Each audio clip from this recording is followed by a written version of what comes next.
Hello, everyone. This is Jolanta from Be and Live. Welcome to our second session with Arturo Calderon, the editorial manager of Be and Live. In the first one, we talked about the CEFR, and we're going to continue today because we didn't quite finish. We stopped with the famous can-do statements. As you know, the CEFR outlines the proficiency level, as Arturo explained, of all the different levels of proficiency in the four skills. So this is a huge document that Arturo and his wonderful team of editors and authors looked through, and also took the can-do statements and adapted them to our program, or used them to rewrite the program to make sure that all the levels were correctly adjusted.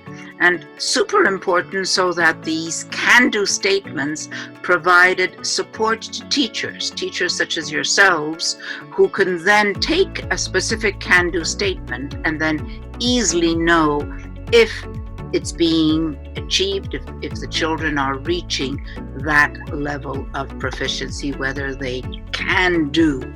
So this was very important. So Arturo, can you please explain to us how you did this, what you did exactly, so that now teachers in the teacher guides can now have this extraordinary tool of can-do statements for each lesson, for each trimester, for in the scope and sequence.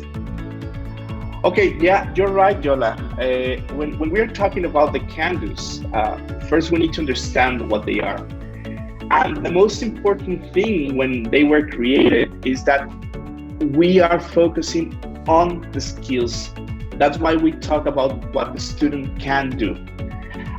This term was created by the ALTE, the Association of Language Testers in Europe, and the Council of Europe. When they created the Common European Framework, they took it because they were also associated with them.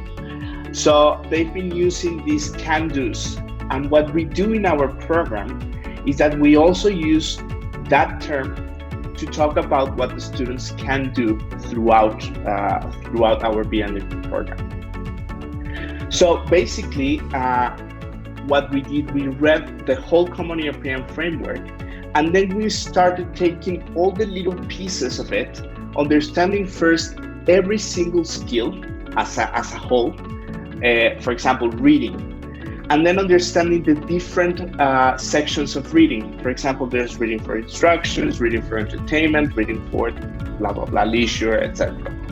So what we did is that in every section, there might be around 2, 3, or 4 can-dos. It all depends on the level of that we're using. So from there, we basically check and created like an Excel file where we put down all the different can-dos for all the different skills.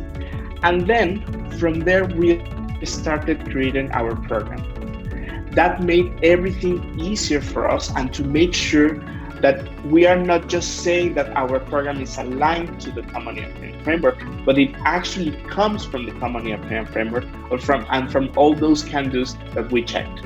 You said it makes it easier for you. I think it makes it easier for teachers.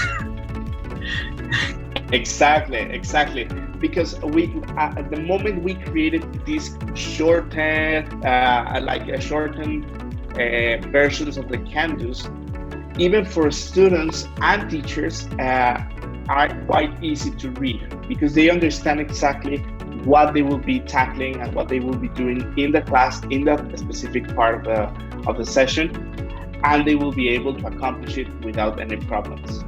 Yes, and also it'll be easy then for the teacher to share those can-do with the statements. It makes expectations clear, and when you have a clear expectation, then you can ask for evidence of it, and that's the basis of a good learning environment, where kids say, okay, I can describe animals using 3 adjectives. And that's a very specific can-do statement. Can you give an example of a can-do statement? And I think with that we will finish. Yes, of course. For example, we have the ones for reading in B1 level. We use something Like, for example, everything started with reading for instructions. And once we get to the Cando, is students can read instructions and understand the process of it. So that makes not only they are reading the instructions, but they are also able to do something else with them. That's okay? Right. So that's one of the B1 level of English. That's right.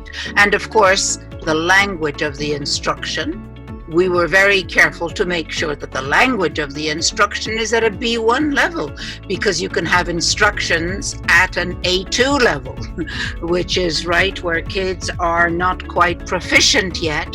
And so because we started off with the Common European Framework, because we started off with the can-do statements, everything is perfectly aligned. It makes it very easy for teachers to see the progress. Arturo, this was a wonderful interview. Thank you so much for making it so clear for teachers, not only Be and Live teachers, but perhaps other teachers who are interested. If you're interested, please let us know, and we'll be having another series of these interviews with Arturo and with other people from the Be and Live wonderful team of pedagogues. Thank you, Arturo. It was great talking to you. Hope you are safe. Hope you are well. Take care, and we'll see you in the next session. Thank you, Yola. Great to see you. Bye.